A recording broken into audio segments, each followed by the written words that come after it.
malinis, dudumihan mo yung kapwa mo.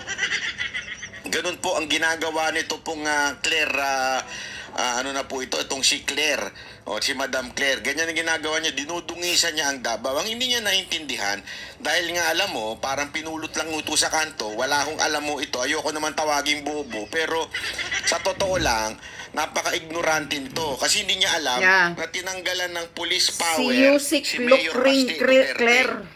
Sabi pa ni Tinanggal sa Maharlika, kanya yung Lokring. command. Ibig sabihin, kasi sa mga ordinaryong mga city, usually nasa kanilang mayor yung command ng pulis. Dito sa Davao, tinanggal ho kay Baste. Kaya kung mapapansin ninyo, hindi ho nakagalaw si Baste nung panahon wala ng ng power ni KOJC Baste sa mga dyan pulis, Davao. tinanggalan. Kasi tinanggal ho sa kanya yung authority para mag-control ng pulis sa Davao. Ang dami hong ginawang katarantaduhan dyan para tanggalan ng power ang mga Duterte. Panghihiganti ng mga animal na yan eh.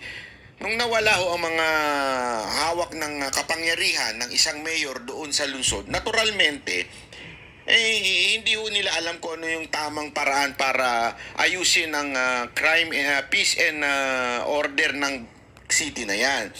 So, may mga krimen tuloy lumalabas. May mga umaangat, syempre, hindi mo na kontrolado. Tapos ang mga nilagay pa nila dyan, hindi mga taga Davao. Kasi nga, napapraning tumpunyetang gobyernong ito, napapraning sila na baka mamaya mag-revolusyon daw. Ayo, tinanggal lahat ng mga taga Davao ang pinalit kung saan-saan galing city sa Pilipinas o kaya probinsya. Ganon na nangyari. So, hindi na ho maayos ang Davao, in a sense. Kasi nga po, hindi kontrolado ni Mayor Baste Duterte. Yan po ang naging problema ng Davao City. Yan, mapulis, tagal ibang lugar na. Inaraw-araw yan ni Madam Claire na kesyo magulo ang Davao, kesyo ganito, di ba? Sa Davao naman yan, kesyo ganyan. Di ba? Lagi siyang ganyan eh. Atakdok talaga eh. Kesa napurihin at gawa ng magandang balita ang administrasyon ni Marcos, yung kanyang boss, ang ginagawa ko hindi atakihin ang mga Duterte. Assignment niya yan. Bigay ni Lisa sa Tanas. Kasi nga ho, hindi niya alam na wala na ho kay Mas Baste yung kapangyarihan ng pulis. Kaya nga, tanga talaga. Ang katunayan yan, sa isa sa mga krimen na nangyari dyan, alam naman po natin yung stage na krimen, yung meron doon ninakawan ng pawn shop, yung nagmukhang tangan tatlong... Kontakin mo, isipin nyo to ha, yung kanilang pang-escape na na motor, sira pa. Kaya nga. Tatlo silang nakasakay. Halatadong tapos may bit-bit silang baril. Stage show na huldapan. Gun ban. Alam nyo ba ibig sabihin ng gun ban? Ibig sabihin ng gun ban, kahit pulis, bawal magdala kung hindi ito naka-uniforme. Kung hindi ito duty, bawal po ang pulis magdala. Kaya nga kung kailangan magdala ng pulis, kailangan naka-uniforme po sila. At meron po yan exemption. Yung kanilang departamento, may kanya-kanyang exemption. Ibig sabihin, mahigpit po pagdating sa pagbibitbit ng armas. At kung makikita nyo naman, kaliwat kanan ng checkpoint ngayon sa buong Pilipinas, kahit po sa Davao, kahit hindi ho gun ban, kaliwat kanan ng checkpoint doon. Papasok ka pa lang doon sa lungsod, may checkpoint na. Bawal nga daw ang mga kutsi-kutsilyo, mga balibalisong Paano pa kaya yung isang mahabang baril na nasa bag, na obvious namang baril? Di ba? Siyempre, alam nyo mga kababayan, ang dali-dali naman malaman kung baril yan kasi ang laki-laki ng bag, tas ang parang ang payat niya, hindi wala siyang laman, di ba? Parang baril lang ang laman. So, kitang-kita ho yun. Mantakin yung nakapasok nang walang sumisita. Kaya nga. Hindi naka-uniforme. Tapos, tatlo silang nakaangkas. Talagang halata talaga na tapos, sira pa. Gagamitin mong drama yun. Para manggulo. Dito pang nanakaw. Tapos sira yung motor. Di ba laki gumamit ng maganda-gandang motor para man lang sigurado makatakas kayo. Diba? Yun yung senaryo. Ito pa matindi. May lumabas na balita. Dito sa balita na ito na grabe papakita ko sa inyo. Sa ito sa Facebook lumabas po itong from DXDC. Ayan papakita natin wait lang kasi hindi pala anyway naka-blur naman pala yung mukha niya so hindi na rin natin maipakita. Dito sa isang local news. Okay? Pakita lang natin. Isang local news po ang nagsabi ho na itong nahuling suspect, suspect ito, ay Hindi siya suspect, daw po? siya ay holdupper. Ayan, wait a minute. Ayan, Nahuling iyan na lang holdupper. natin, pakita natin. Ayan. Suspect pa ba yun? Halatang nahuli pang hold up. Hold upper yun. Gago. Namanggulo lang sa Davao. Kita natin. Ayan. Ito yung suspect na nahuli doon diyan sa stage na na crime. Oh, ito, ayan. Pakita natin. Ayan, oh. Hold up sa pawn shop sa Ilustre. Oh, pangdaot sa mga Duterte. Oh.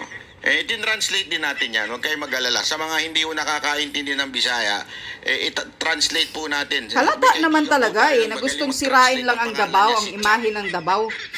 Ang hold upan na yan. GPT. Ngayon, GPT, umamin ganun, yung gago. Sabi niya dito, Na muling inutusan. nilinaw ng isa sa mga suspect na naganap, hold up sa pawn shop sa Ilustre, paninira sa mga Duterte.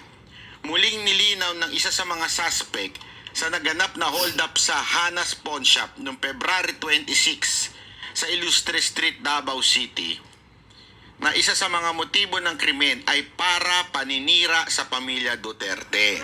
Umamin po. Yan, umamin. Yan, nasa baba na yan. Di lang nagkasya sa screen natin. Anyway, naka-blur naman yan. Yung nahuling suspect, inamin niya na talagang ang motibo nila ay siraan ang pamilya Duterte. Ayan, lumabas na talaga ang katotohanan.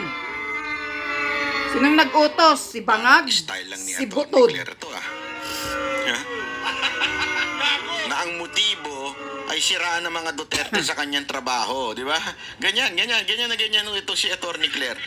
O, ito naman, gumawa ng krimen para siraan ang mga Duterte, ang pamilya Duterte. Sa panayam ng mga mamamahayag sa naarestong suspect na si Johnny Dejito Bulawan, isiniwalat niya na bukod sa mahina ang seguridad ng naturang pawn shop, isa rin sa dahilan ng krimen ay ang paglikha ng kaguluhan sa lungsod, batay sa narinig niya mula sa kanyang mga kasamahan. Ako po, Maglikha lang ng kaguluhan sa Davao, para talaga ayon sa sirain suspect, ang Davao. nagkailangan siyang sumama ng malamang lungsod ng Davao ang target ng kanilang operasyon. Ngunit dahil sa matinding pangangailangan sa pera sa sobrang kakasugal, hindi kasama yun, hindi kasama yung sobrang kasasugal, hindi po kasama yun, napilitan siyang sumama sa grupo ng mga holdupper. Dagdag pa rito, inamin din ni Johnny na gumagamit siya ng ipinagbabawal na droga noong mismong araw ng kanilang panluloob. Ayan, sumuyok ba muna ng droga. Paano ba yan, Madam Claire? Lokring yun, si Lokring. Nasa kustodiya na ng Davao City Police. Naku, yari ka dyan. Ang naarestong suspect at haharap sa sunod-sunod na kaso habang patuloy na tinutugis ang iba pang responsable sa krimen. Nako. Alam nyo, may nagbalita pa sa atin mula sa local news. Isa daw sa mga inamin ng suspect ay inutusan lang sila. May nag-utos sa taas. Naalala ko na naman yan. Yung mga kinausap na pulis noon doon sa KOJC Siege, ano sabi? Utos lang sa amin, sumusunod lamang kami sa utos sa taas. Kaya nga. Sino ba yung punyetang nasa taas na yan? Utos ng demonyo niya sa taas. Hindi ko maintindihan sino ba yung nasa taas, lagi nyo sinusunod. Kahit mali na, sinusunod nyo pa rin. Ganyan ang litanya ng mga pulis nun na nasa KOJC. Hindi, pasensya na. Kami ayaw din namin to, pero sumusunod lamang kami sa utos sa taas. Sino ba yung lintik na nasa taas na yan? Demonyo ba yan? Ba't nasa taas? Ba't wala sa impyerno yung animal na yan? Anyway, eto din, ganun din ang sinabi dun sa mga local news na sumusunod lamang sila sa utos sa taas. At ang motibo nga, siraan ang pamilya Duterte. Maglikha ng kaguluhan sa Davao City. Yan. Yan ang kanilang motibo. You Alam see? niyo mga kababayan, hindi ho maganda ito. Parang naalala ko tuloy yung panahon ni Ferdinand Marcos Sr., di ba? Ano ba yung ginawa ng Ferdinand Marcos Sr.? Lumikha sila ng gulo nun, di ba? Para magdeklara ng martial law ang si Marcos Sr. noon. Kesyo yung basta gumawa sila ng eksena noon para magdeklara po ng Martial law. kaguluhan at magdeklara ng martial law si Marcos noon. Naku po. Parang ganito naman ang ginagawa ngayon sa Davao City. Para ewan ko kung magdideklara ba sila ng martial law sa Davao City. Kasi posible po 'yun di ba? Na yung Davao City lang may martial law. Nangyari po 'yan noon, di ba? Na I think yung nagkaroon ng rebellion, dineklara doon sa lugar lang na yun na martial law. So dito, hindi kaya inutusan sila na magasik ng lagim sa Davao City para po, one, masiraan ang mga Duterte. Alam naman natin yan ang Exhibit A ng Duterte family, yung ang Davao ay maayos. So hindi kaya yan ang dahilan, sisiraan ng Davao City para po sa kanilang pangalawang nais mangyari. Ano po 'yun? Martial law. Diba? Yan. Hindi kaya gusto nilang rin ng martial law para magkaroon talaga ng matinding kaguluhan diyan at control, ika nga. Kaguluhan sa mga namumuno pero control. Ibig sabihin, amin na 'to. Walang gagalaw dito. Sila na ang Lahat hahawak. ng mga meron dito, sisikwatin namin. Hindi kaya ganun ang motibo? Yun na nga Hindi, yan isipin nyo naman Yan okay. Yun lang. Yun lang ang iparirinig ko sa inyo mga taong bayan. Kita na ngayon, lumabas na ang buong katotohanan. Yung nahuli na isang hold-upper, na naiwan, nakasyabu, nakadruga pala yung hayop na yun. Dahil umamin din siya na ng araw na yon na pang-hold up nila sa pawn shop sa Davao, ay nakasuyop sila ng droga. No yan. Umamin yung siraulong gago na nahuli, na hold upper, na inutusan sila sa taas. Sino kaya ang nasa taas na umutos sa kanila? Na para manggulo sa Davao City. Di totoo na ang sinasabing fake na holdapan, stage show na holdapan na para lang sirain ang imahin ng Davao City. Ayon kay Maharlika, sa sinasabi ni Maharlika sa blog niya, ang may utos daw ay si Lisa Butod sa Tanas. Kasi obsessed na obsessed, yung bruhang babaeng demonyita daw na yan, sa mga Duterte. Gigil na gigil talaga siya sa mga Duterte. Kaya kung ano-ano na lang gumagawa ng paraan para lang masira talaga ang mga Duterte sa pandinig ng mga taong bayan. Pero nagkakamali ka, Lisa Butod. Kung totoo man, na satanas ka na Lisa, satanas ka Marcos, na ikaw ang nag-utos, nagkakamali ka. Dahil nabololyaso. Itong nahuli na isa na hold-upper, umamin na may nag-utos sa taas. Sino kayang nasa taas na demonyo kayo ang nag-utos sa kanila? Ayan. At ikaw, Yusik Claire Castro, ang tawag sa iyo ni Maharlika, si Lokring. Ikaw, Lokring, yung bunganga mo, na talagang nagpapakita ka lang, na talagang ina-appoint ka dyan ni Bangag Adictos Jr. para bigyan ka ng homework, assignment, na ang trabaho mo ay ang titirahin ang mga Duterte. Halata naman, Lokring, na para kang galing sa palengke. Lokrisya, Lokring, Yusik, Claire Castro. Anong masasabi mo ngayon dito? Na umami na itong isang hold-upper, Lokring? Parehas kayo assignment mo talaga. Sa pag-upo mo pa lang dyan, ang tinitira mo, Duterte na. Yan ba ang trabaho mo bilang Yusik dyan sa Malacanang? Di ba ang trabaho mo, magpapalabas ka ng balita kung ano ang mabuti at mabuting nagawa ng amo mong gobyernong bangag na adiktos, di ba yun? Bakit nag-iba ka ng kalye?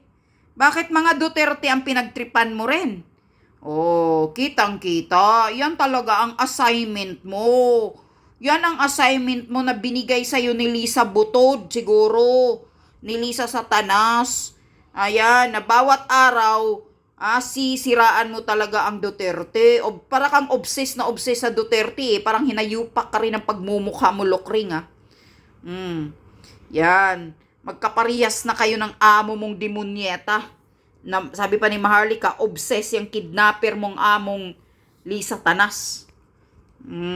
Ayan, lumabas na ang katotohanan na inutosan daw sila ng nasa taas. Sino pa ba ang nasa itaas? Sino pa ang nasa itaas? Para lang maghasik ng gulo sa Davao at sisirain yung Davao. Iyon na, totoo, lumabas na. Na talagang sisirain lang nila ang Davao, nasasabihin nila na magulo ang Davao. Kaya yung mga sinasabi na may nasagap sila, nahuli ng mga droga-droga, isa din yan, mga drama din yan, na para talagang sisirain nila ang Davao, sasabihin nila, hindi naman pala safe ang Davao, kasi may mga droga, may mga hold-upan, ganon. Pero buko ngayon, dahil umamin yung nahuli. Nang araw pala yun, bago sila gumawa ng hold-upan sa pawn shop na yun sa Davao, sumuyok muna sila, tumira muna ng droga. Ang galing. Ang galing-galing. Yan, ang administrasyong mga obsessed, mga siraulong bangag. Dahil gusto talaga nilang pagtakpan ang kapalpakan ng bangag na gobyernong Marcos na to. Gusto nilang pagtakpan ang mga krimen na mga ginagawa nila, ang nangyayari sa budget. Gusto nilang pagtakpan ang isyong mga kawatan. Pagdagdag ng pera sa ginagawa sa budget ngayon sa 2025. Yan yun. Ang lahat ng kapalpakan ng Marcos administration, gusto nilang pagtakpan. Kaya kung ano-ano ang ginagawa nilang agenda na para ma-focus yung atensyon ng mga taong bayan sa bagong pasabog, bagong drama ng gobyernong bangag. Yan yun. Kaya kayo mga taong bayan, wag na po kayong maniniwala ngayon. Dahil itong gobyernong Marcos Jr. bangag ay obsessed na obsessed. Gagawa sila ng kung ano-ano mga kagaguhan para pagtakpan yung kanilang kapalpakan, yung isyo sa kanilang mga pagnanakaw. Yun. Na ngayon ang mabigat na isyo, yung budget na 2025 na kung saan nila nilagay yung budget na pira natin mga taxpayer. Yan yun. So booking na booking, ang hold-upan sa Davao ay isang panggugulo lamang. May nag-utos galing sa taas na demonyo. Hari ng demonyo ang nag-utos daw na para manggulo lang sa Davao City. Para sirain ang imahin ng Davao City. Putang ina mo. Naggobyerno kayo, mga walang hiya kayo. Sana kayo ang manggurgur, matigok kayo. Yun.